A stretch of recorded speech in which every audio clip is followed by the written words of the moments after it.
Well, thanks very much for joining us. I'm Jonathan Armstrong from Cordery, the compliance lawyers, and I'm really pleased to say that we've got Dr. Jess Barker with us, who's written a new book and Ooh. is the co-CEO of Sygenta.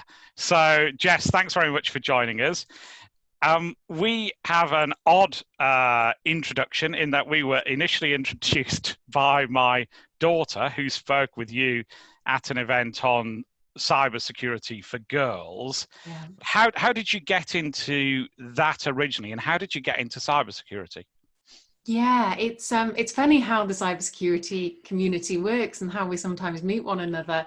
But I think it's lovely that we met via your amazing daughter, who is a superstar. So I was actually sort of headhunted for cybersecurity. I was finishing my PhD in civic design, had no idea really what I wanted to do next. And I was approached by someone who'd heard about my PhD research and wondered if I might be interested in finding out about cybersecurity and potentially taking a job with their consultancy.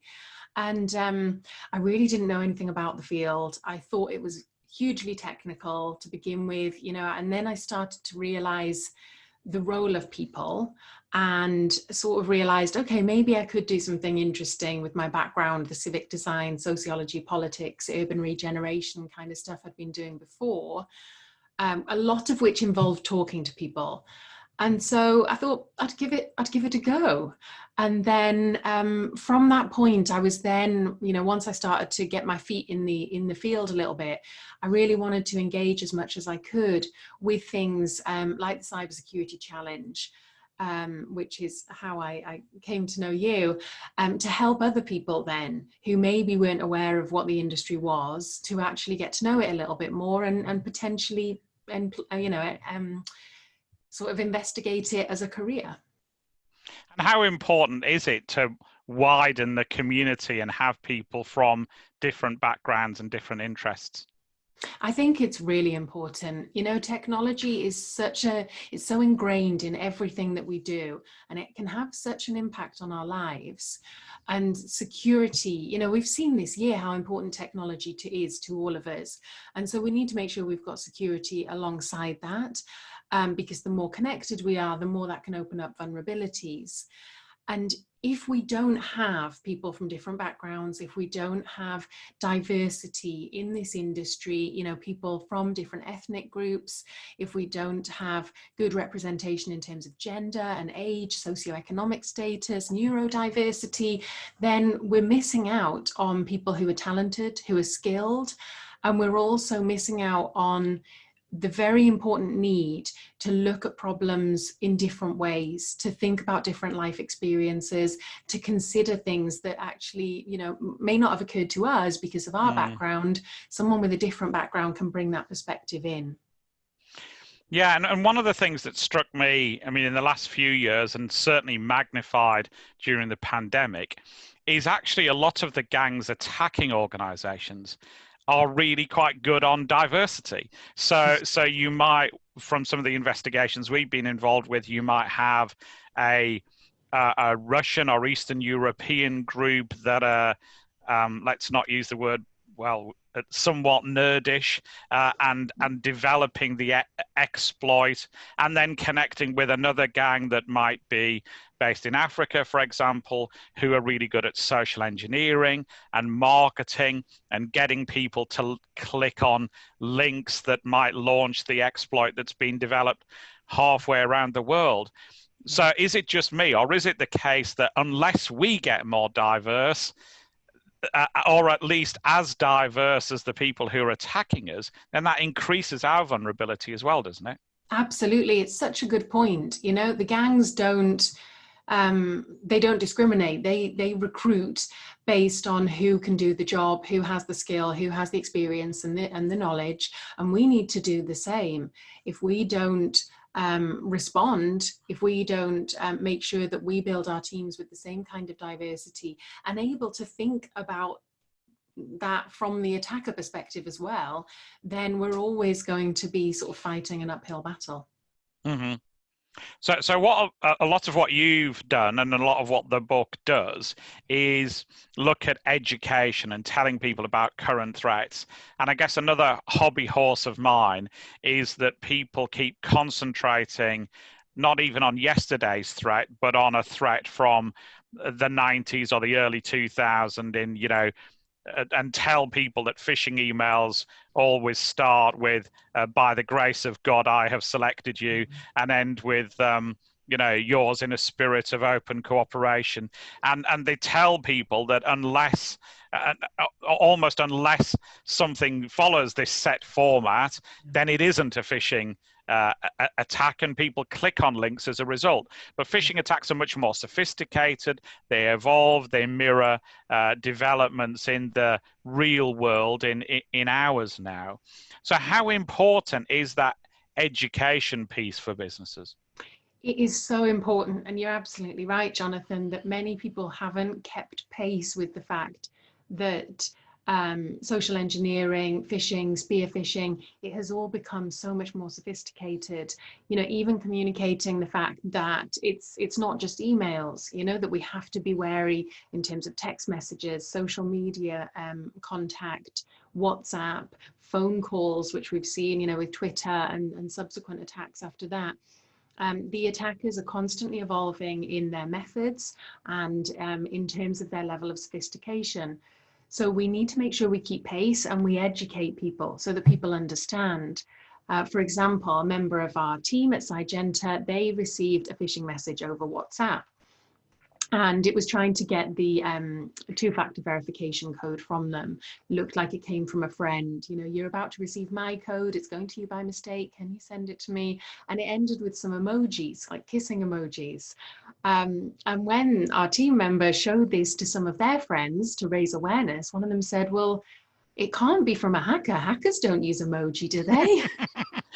So it goes to show that, that would never have occurred to me, that actually we need to be telling people, yes, hackers use emoji. Hackers will communicate and try and replicate how we communicate to be as convincing as they can. Of course, not in all attacks, but we're certainly seeing that increase in sophistication. Yeah, and I guess an important part of the education piece is your book, which thankfully was in the Amazon bestseller list from the start. So what prompted you to write that? So I was really lucky, actually. The publishers, Kogan Page, approached me by email. It was kind of just over a year ago, actually. And they said, would I be interested in writing a book, Confident Cybersecurity? It's part of a series. They have confident web design, confident coding, things like that. And they wanted to do cybersecurity for the first time.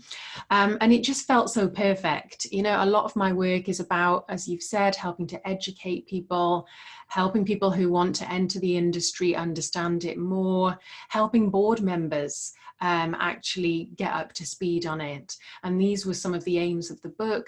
And I loved the title because I really want people to be more confident with security. I really focus on trying to empower people. And I've been delighted with the response. I think it goes to show there is an appetite for this kind of material out there. It went straight to #1 on Amazon, was there for days, sold out for a while, which was surprising. And yeah, I've had a really good response to it. So that's very encouraging, obviously, for me personally, but I think it's great for the industry as well. It shows people want to learn more. Yeah, and it's very accessible. I'll confess that my copy arrived over the weekend and I haven't finished, but I have I have at least started. I think one of the other important lessons I think we sometimes concentrate on is wrongly is that we often try and educate new hires to the business and people at the bottom of an organization. But increasingly, I think with phishing, with the attacks that we're seeing across our desk, it's the people at the very top of the organization who are targeted and getting caught. And without being rude, they're often not digital natives. I think one of the impressive bits of the book is that it speaks to people at different levels. And as you rightly say, I think we've got to get boards engaged in this task as well. Is that one of the aims that you were trying to get across in the book as well?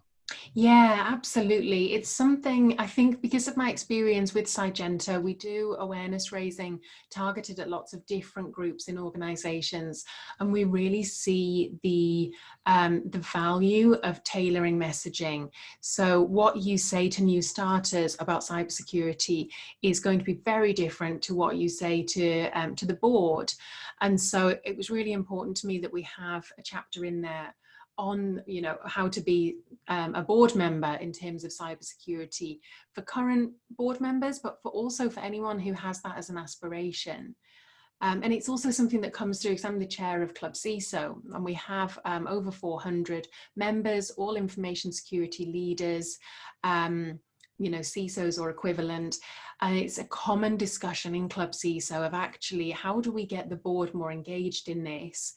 And part of that is about taking that information to them, making it accessible, and really sort of giving them a helping hand, because a lot has changed in terms of cybersecurity in the last 10 years. And boards are used to financial risk. Some just need a bit of support getting a bit more used to cyber risk. Yeah, really good point. And I guess last question then, what's the future of cybersecurity? That's an easy question. I can answer that, no problem. In 3 seconds. I think, I mean, who knows is the honest, quick answer. But I do think, obviously, we've been through this forced digital transformation this year, with organizations responding very rapidly, having to do things in 3 days that they were planning for 3 years, you know, in terms of the cloud, in terms of getting people remote working. A lot of organizations, I think, have responded really well to that.